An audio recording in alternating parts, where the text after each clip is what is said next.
Hi folks, Rob back, it's another Rob Plays, and this week we're looking at Mutants.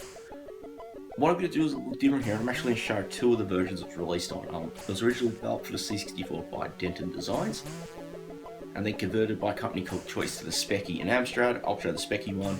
And all those were polished by Ocean in 1987.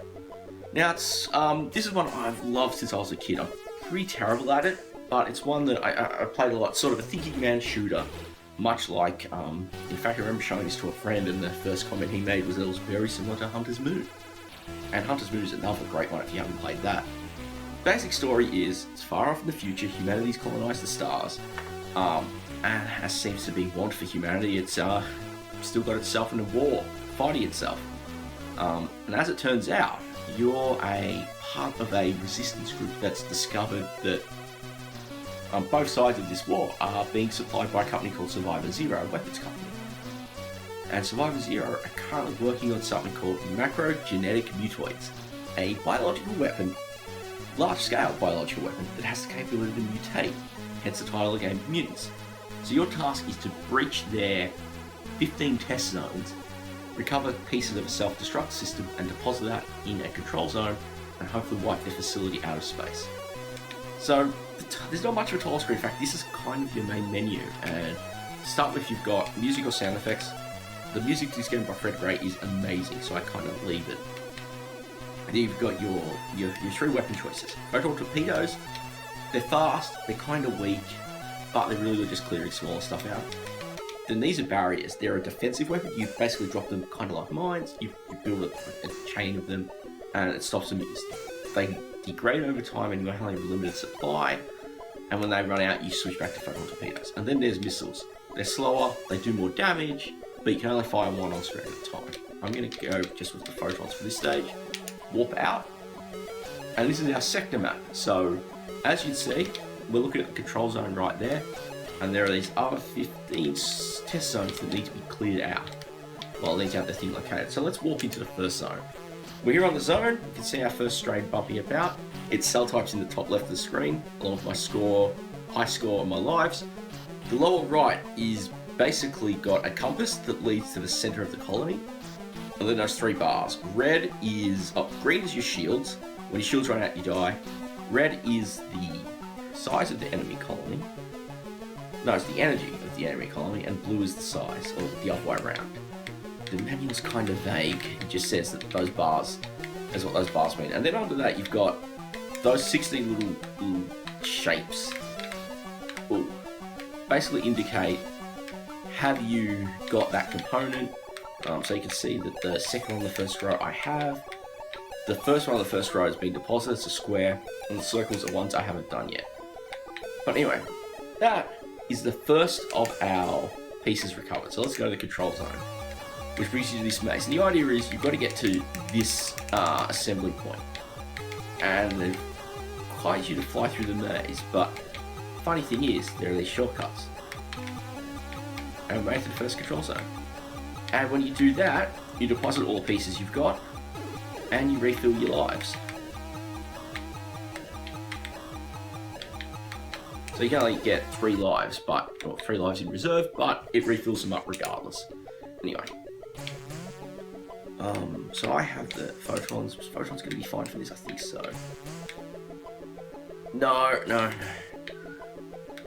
So this is really about the game, is you fly through these arenas, and they are kind of arenas. They wrap around, which is interesting. You can see that wall wraps around, so I need to get to the other side to try and grab the self-destruct piece. You can see the compass pointing now to where roughly the middle of the colony is. And these are not really being useful, are they? Let's try and just take care of that. Oh no.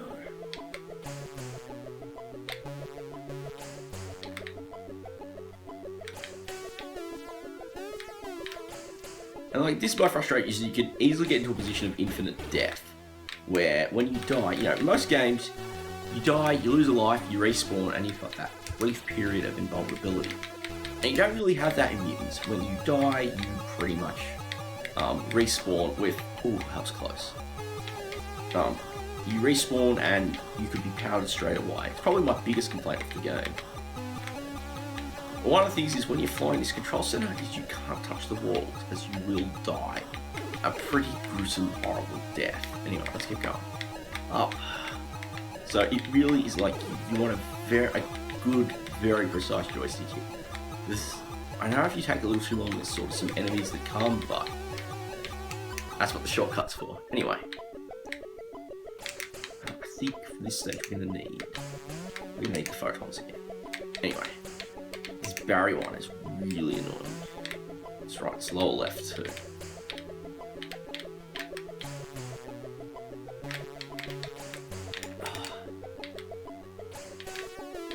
It's my last life, so now I'm pretty much in trouble if I don't get back to the telepad. We're there. No! Oh. Alright. That's pretty much the 64 version. I do love the music, I love the presentation. It's a very great game. It is brutally hard though. As I said, I'm not great at it, and I had a better run a few days ago, which is why I decided I wanted to cover it, and performing on camera sometimes you don't do as well. I really love just the detail, you know, the fact that there's these 16 levels and each of them has something different in the behaviour. The fact you've got to learn to use the right weapon to actually take them out and understand that. I find that very unique. Really fun game, really brutal. I'm going to flip over and load the Spectrum version up. We'll see how it plays on the 128K Specky. So I'll be back in a few moments. And we're back. Here's the Specky of Mutants, as I said, converted by choice, who team I've not really heard much of. They must be really a lot of work for hire stuff. Anyway, tile screen it's actually got a tile screen this time around, really just to set your keys in your joystick. You need a pretty nice ABI cover of Fred Gray's music, which pleases me a lot because I wasn't sure what they were going to do here. But let's hit fire. We can already notice one thing different with that menu on the left. So we've got our 3 weapons choice, as always, we've got our start, but we don't have audio options. So warp in, let's pick the first zone. This time, oh my, it's 48K sound only. That's disappointing. Really, I thought it was bad enough playing I was doing a test run earlier on an emulator before I put the Specky up. And my goodness, the inertia just feels really off. Like, obviously, it's the kind of game that uses the 64's capabilities really well, you know. A lot of character movement for the mutants, sprites, of course. But here, like, let's look at this. Let's look at the controls. This is so... Like, they've changed the location of the secret point, and I just can't... Look at that! Look at that! It was just like, I couldn't even line up properly. Can't even just... No, see, I'm like a block too high. It's like I'm moving a block at a time, and because of that, you actually can't line up right with that shortcut. So the C64, I get to take you around the shortcuts all the time. Pretty easy. See, that's where the shortcut would be on the 64, but it's not there. So let's go the long way around. I'm like really disappointed that there's no music here, that it's just a title tune. Because I really love Fred Gray's composition. It's very organic and very different. And it suits the tone of the game really well. But here there's none of that. You just got stock squeaks and blorps from the Specky speaker. But we've dropped the first mutant off, the first self-destruct piece off. Now let's get back. See that thing where I was talking about the infinite death? It just happened right there. It's my biggest problem with this game, which is a shame because, like, if you could actually respawn with like a few seconds of like invulnerability, just enough to get you out of your predicament, the game would be so much. Oh look, there's things. No! Which means I've gone the wrong way, so those things were...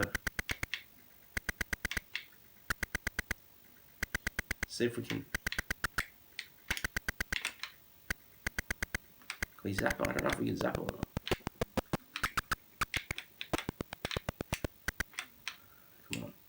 Alright.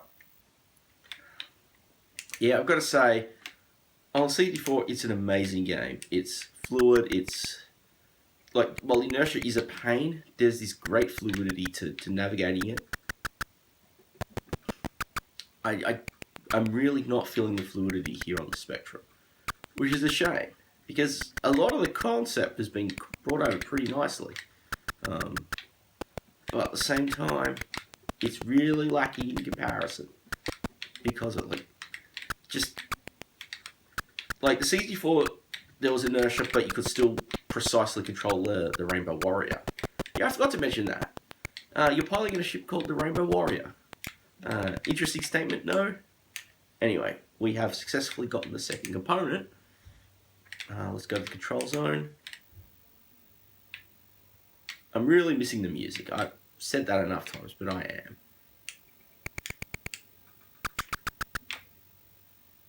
At least it's on a long run, but the lack of precision with the Spectrum's controls really get to me. I mean, they've done a good job in avoiding colour clash. Like, everything scrolls, of course, as a character block as a result, to avoid it, but hey. Alright, so we've deposited out. Oh! Oh! Ah! Infinite Death Syndrome, like I said. It's just... You just, like, require that much more thrust to move out of a block. And I mean, see, now I've already lost 2 lives. And I bet by the time I get back to bait, last life, there's little white things. Haven't spawned yet, thankfully. Okay. But still, that's our last life. That one caused enough of a trouble, so I'm going to avoid it. Let's try this one. Let's try a different mutant strain and see. See, in other words, if it wasn't for that, like, let me have the option for audio, so let me have the music. I mean, you've got a 120K Spectrum, you've got the AY chip. And that's the end. You got the AY chip, you've got the sound. Why not let me turn the music on? I'd rather have had the music than those sound effects. But really, it's the inertia that kills it on the Spectrum for me. Which is a shame. I really love this game on the 64. Like I've said, I am rubbish at it. But I hope that at least you got to look at least a bit of how the game works on both. Yeah, there were some of the advanced levels, and I would love to have shown those. But I'm sure someone's already got an emulated long play video out there. It's a very tough game, but it's definitely one that's really interesting and doesn't get talked about all that much. Probably one of the reasons I really wanted to give it a bit of coverage. So anyway, I hope you enjoyed this video. I hope you enjoyed a look at these 2 versions of Mutants. There is an Amstrad version. I don't have a CPC here, so... But I don't know whether they tried to colour it up or not, or they kept it as a straight specky port. I wouldn't be surprised if it was the latter. Like I said, I hope you enjoyed this. As always, do consider subscribing for videos on Fridays. Be the occasional bonus bin piece right around there. Love to hear your feedback and comments about this one if you have played it. As always, thanks again for watching, and I'll catch you next time.